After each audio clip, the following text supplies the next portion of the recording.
আবারও বিএনপির গলাবাজি বেড়ে গেছে, বললেন ওবায়দুল কাদের। আজিজ বেনজিরের বিরুদ্ধে মামলার দাবিতে রাজপথে নামতে হবে, বললেন মাহমুদুর রহমান মান্না। জানাবো দুই ভাইয়ের বিরুদ্ধে বিব্রত কাদের, এবং সর্বশেষ জানাবো বেনজির আহমেদ কি দেশ ছেড়েছেন। শুনছিলেন সংবাদ শিরোনাম, এবারে বিস্তারিত। আবারও বিএনপির গলাবাজি বেড়ে গেছে, বললেন ওবায়দুল কাদের। আওয়ামী লীগের সাধারণ সম্পাদক এবং সড়ক পরিবহন ও সেতুমন্ত্রী ওবায়দুল কাদের বলেছেন, উপজেলা নির্বাচন সফল করা সত্যি চ্যালেঞ্জ।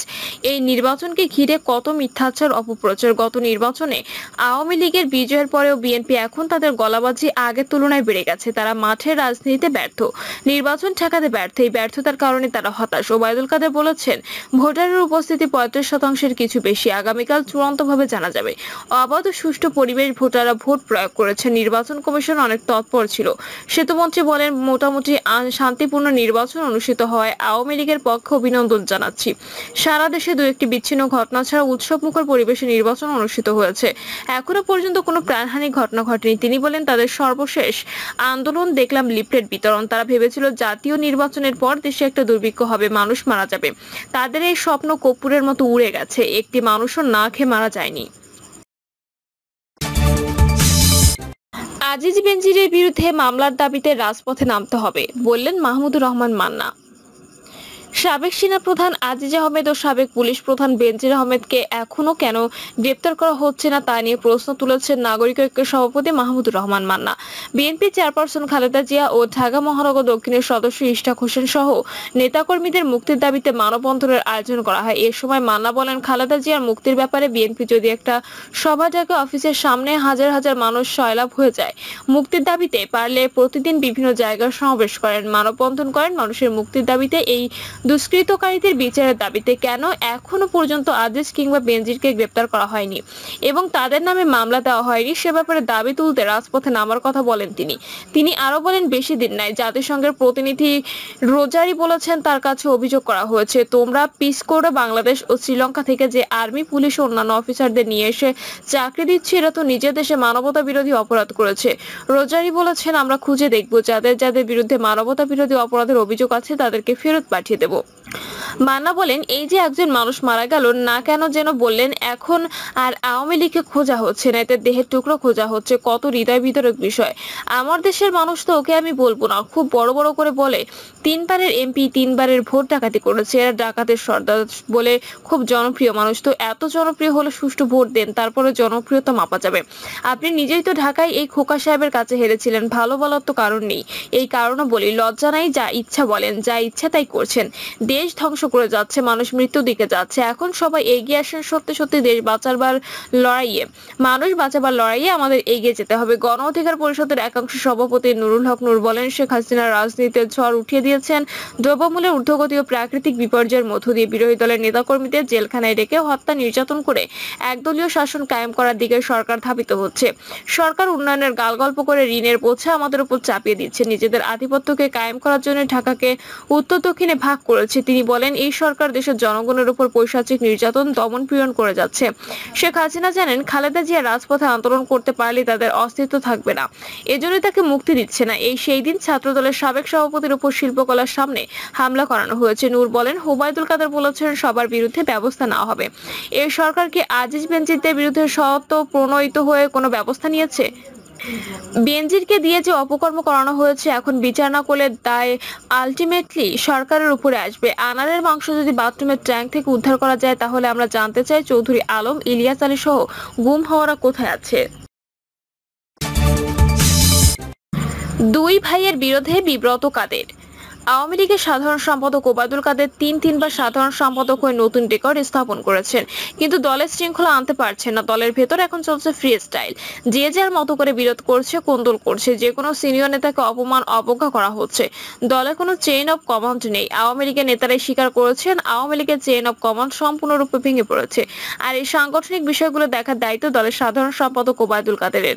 কিন্তু তিনি দেখবেন কি, নিজেই তিনি এখন বিব্রত, প্রশ্নবিদ্ধ। তার দুই ভাইয়ের বিরুদ্ধে নোয়াখালীতে সৃষ্টি হয়েছে অশান্ত এক অবস্থা। তিনিও নোয়াখালীতে এক বিব্রতকর পরিস্থিতির মধ্যে আছেন। নোয়াখালী 4 আসনে এমপি একরামুল করিম চৌধুরীর সঙ্গে তার বিরোধ এখন প্রকাশ্য।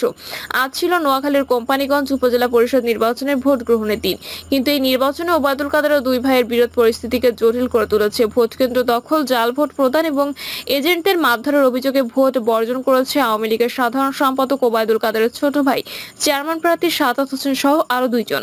তারা পুনরায় নির্বাচনের দাবি করেছেন। তাদের অভিযোগ, সকাল 9টা থেকে বসুরহাট পৌরসভা মেয়র আব্দুল কাদের মির্জার সমর্থিত প্রার্থীর সঙ্গে তার সমর্থিত লোকজন বিভিন্ন কেন্দ্রে হামলা চালায়। বোমা ফাটিয়ে তারা বিভিন্ন ভোট কেন্দ্র দখল করে নেয়। এরপর প্রায় 40টি কেন্দ্রে জাল ভোট প্রদান করা হয় বলেও অভিযোগ রয়েছে। উল্লেখ্য যে বসুরহাট পৌরসভা মেয়র আব্দুল কাদের মির্জা ওবায়দুল কাদেরের ছোট ভাই। দীর্ঘদিন ধরেই আব্দুল কাদের মির্জার সাথে ওবায়দুল কাদেরের খুব একটা সখ্যতা নেই। তাদের মধ্যে নানা রকম টানাপোড়েন আছে। বিশেষে বসুরহাট পৌরসভার মেয়র নির্বাচিত হওয়ার পর তিনি ওবায়দুল কাদেরের কড়া সমালোচনা করেছিলেন এবং ওই সমালোচনা সূত্র ধরে নোয়াখালীতে রাজনীতিতে একটি অস্বস্তিকর পরিস্থিতি তৈরি হয়েছিল। এখন নির্বাচন কেন্দ্রিক বিরোধে ওবায়দুল কাদেরের 3 ভাই ত্রিমুখী অবস্থান গ্রহণ করেছেন। ওবায়দুল কাদের নিজে এই উপজেলা নির্বাচনের আগে এমপি মন্ত্রীদের স্বজনরা যাতে নির্বাচন না করে সে ব্যাপারে নির্দেশনা দিয়েছিলেন। তিনি বলেছিলেন যে আত্মীয় স্বজনদের মনোনয়ন দেওয়া হলে কঠোর শাস্তির ব্যবস্থা করা হবে, কিন্তু সেই বক্তব্যে শেষ পর্যন্ত অটল থাকতে পারেননি ওবায়দুল কাদের। তার সিদ্ধান্ত অমান্য করেই বিভিন্ন স্থানে মন্ত্রী এমপিদের আত্মীয় স্বজনরা প্রার্থী হয়েছেন। ওবায়দুল কাদেরের ছোট ভাই সাদাত প্রার্থী হয়েছেন ওবায়দুল কাদেরের প্রচ্ছন্ন সমর্থনে, এমন বক্তব্য নোয়াখালীতে এখন ব্যাপকভাবে চালু আছে। আর তাই কাদের মির্জা তার বিরোধিতা করেছিলেন বলেও যে স্থানীয় এলাকাবাসী মনে করে। সাদাতকে কিভাবে উপজেলা নির্বাচনে কিভাবে চেয়ারম্যান পদে মনোনয়ন দেওয়া হলো তা নিয়ে জনগণের মধ্যে নানা রকম বক্তব্য আছে। অন্যদিকে কাদের মির্জা এলাকায় আধিপত্য বিস্তার এবং একরামুল করিমকে প্রতিহত করার জন্য কোম্পানিগঞ্জে তার নিজের প্রার্থী দিয়েছেন বলে জানা গেছে।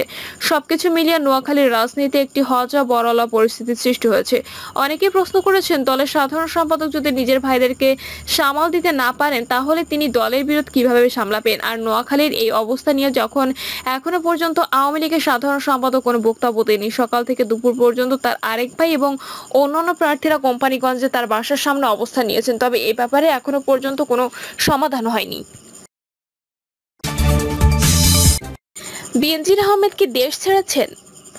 সাম্প্রতিক সময়ে আলোচনার তুঙ্গে থাকা সাবেক পুলিশ প্রধান বেনজির আহমেদ কি দেশে আছেন নাকি তিনি দেশ ছেড়ে চলে গেছেন, এটি এখন নতুন করে আলোচনার জন্ম দিয়েছে। কারণ গত কয়েকদিন ধরে বেনজির আহমেদের কোনো হদিস পাওয়া যাচ্ছে না। বেনজির আহমেদের মুঠোফোন বন্ধ, তার সঙ্গে কেউ যোগাযোগ করতে পারছে না। এমনকি যারা তার ঘনিষ্ঠ হিসেবে পরিচিত ছিল তারাও তাকে পাচ্ছেন না। বেনজির আহমেদ অবসর গ্রহণের পর গুলশানের একটি বাড়িতে থাকতেন এবং এই বাড়িতে তিনি 4টি ফ্ল্যাট কিনে বাড়ি হিসেবে ব্যবহার করতেন। সেই বাড়িতেও তাকে পাওয়া যাচ্ছে না। রাজধানীর র্যাঙ্কন আইকন টাওয়ারে বেনজির আহমেদের খোঁজ দিতে গেলে জানানো হয় তিনি সেখানে নেই। তাহলে বেনজির আহমেদ কোথায় অবস্থান করছেন? একটি অসমর্থিত সূত্র বলছে বেনজির আহমেদ গত 3 সপ্তাহ আগেই সস্টেক দুবাই চলে গেছেন। তার এক কন্যার জামাতা দুবাইতে চাকরি করেন এবং সেখানে তিনি অবস্থান করছেন বলে একটি সূত্র দাবি করছে। অন্য একটি সূত্র বলছে বেনজির আহমেদের পরিবারের কেউ এখন ঢাকা অবস্থান করছে না। তার এক কন্যা এখন লন্ডনে পড়াশোনা করছেন, বাকি 2 কন্যা দুবাই অবস্থান করছেন এবং বেনজির আহমেদ তার স্ত্রীকে নিয়ে দুবাই গেছেন বলে জানা গেছে।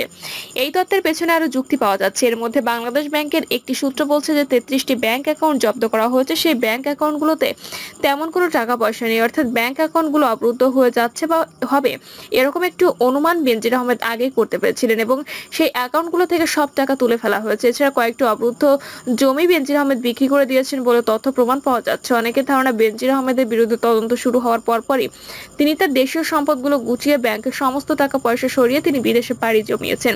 তবে এ ব্যাপারে নিশ্চিত করে কেউ কোনো কথা বলতে পারেনি। উল্লেখ্য যে দুর্নীতি দমন কমিশন আইনজীবী খুরশিদ আলমের কাছে সাংবাদিকরা জানতে চান বেনজির আহমেদের বিদেশ যাত্রার উপর কোনো নিষেধাজ্ঞা আরোপ করা হবে কিনা। এর উত্তরে তিনি বলেন, যদি অনুসন্ধানী দল মনে করে বেনজির ও তার পরিবারের সদস্যদের বিদেশ যাওয়া অবরোধ করা দরকার তাহলে আদালতে আবেদন করতে পারে, তবে এ ধরনের আবেদন এখনো করা হয়নি। আর এই কারণেই এখনো প্রশ্ন উঠেছে বেনজির আহমেদ হয়তো দেশে নেই, কারণ তিনি যদি দেশে থাকতেন তাহলে এই সমস্ত প্রতিবেদন এবং রিপোর্টের ভিত্তিতে নিশ্চয়ই তিনি কোনো বক্তব্য উপস্থাপন করতেন বা তার একান্ত ঘনিষ্ঠ বা যাদের সঙ্গে তিনি অবসরের পর যাদের সঙ্গে ব্যবসা করছেন সেই ব্যবসায়িক পার্টনারদের সাথেও যোগাযোগ করতেন। কিন্তু এসব কিছু না করার ফলে তিনি যে দেশ ছেড়েছেন এই ধারণাটি ক্রমশ বদ্ধমূল হচ্ছে। প্রিয় দর্শক, এই ছিল এখনকার সর্বশেষ সংবাদ। আপডেট সব সংবাদ পেতে চ্যানেলটি সাবস্ক্রাইব করে বেল আইকনটি ক্লিক করে রাখুন।